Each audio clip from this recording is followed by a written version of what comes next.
They say a baby never forgets the warmth that first held her. The scent of her mother's skin. The rhythm of her heartbeat.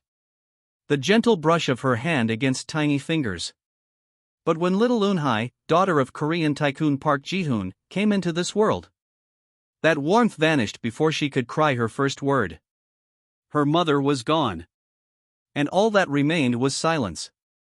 And a child who would grow up chasing a touch she could never remember. Her mother's life slipped away during childbirth, leaving behind a mansion filled with gold, silence, and grief. Every night, the echo of Eunhye's cries drifted through those long marble halls like a haunting lullaby no one could silence. Ji-hoon tried everything money could buy: the finest caregivers, softest blankets, lullabies from digital machines. But each night ended the same way: his daughter trembling in her crib, tears shining on her cheeks, searching for something the world had taken too soon. She's just spoiled, some said. But Ji-hoon knew better. He saw it in her eyes, the deep ache of a baby who missed a touch she'd never felt. He buried himself in work. It was easier than facing her tears. He would stand at her door some nights, listening to her soft sobs, his hand frozen on the doorknob, and then he'd walk away. Because love was something he no longer knew how to give. The mansion, though filled with light, felt cold. The laughter that once danced there had vanished. Until one morning, a woman walked through the iron gates, a woman no one expected.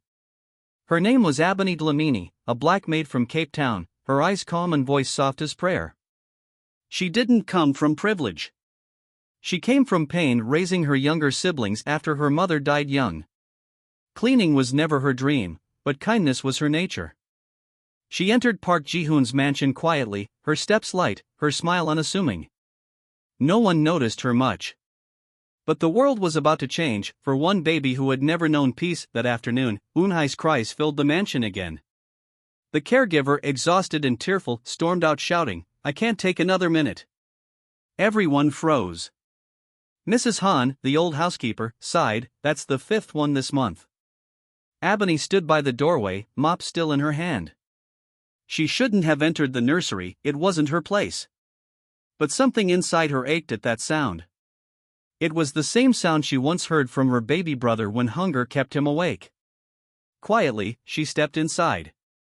The baby sat in her golden crib, fists clenched, face red, wailing from exhaustion. Ebony knelt beside her. No fancy words. No lullaby machine. Just a whisper, soft, low, full of soul. "Shoo, my little one," she breathed. "No more tears. You're safe." Eunhye looked up, startled, curious. Ebony smiled, gentle as dawn, and stretched out her hands.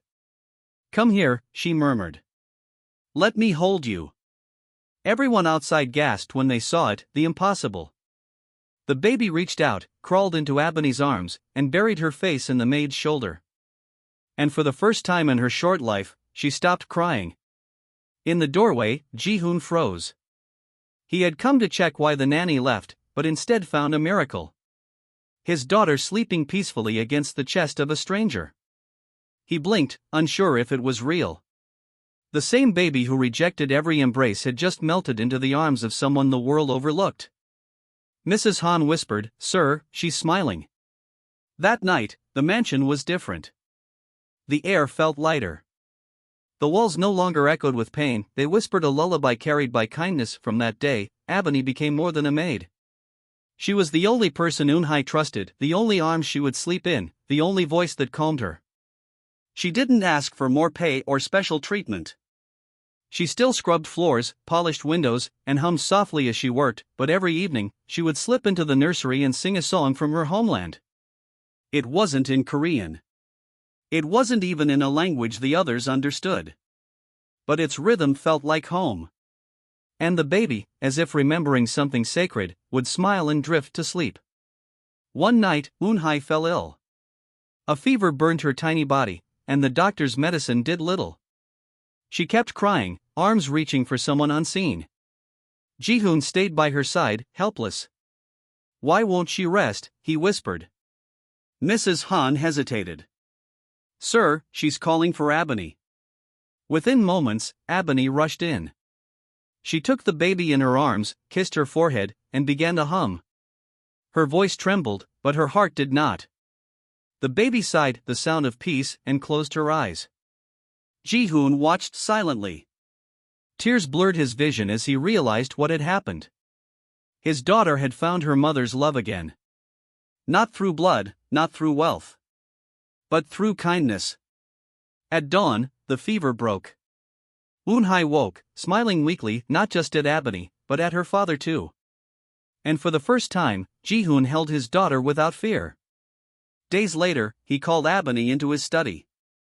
"I owe you more than I can ever repay," he said. Ebony shook her head. "No, sir. You owe it to her. She just needed love." He smiled faintly, eyes glistening. "Then stay, not as staff. As family." Months passed.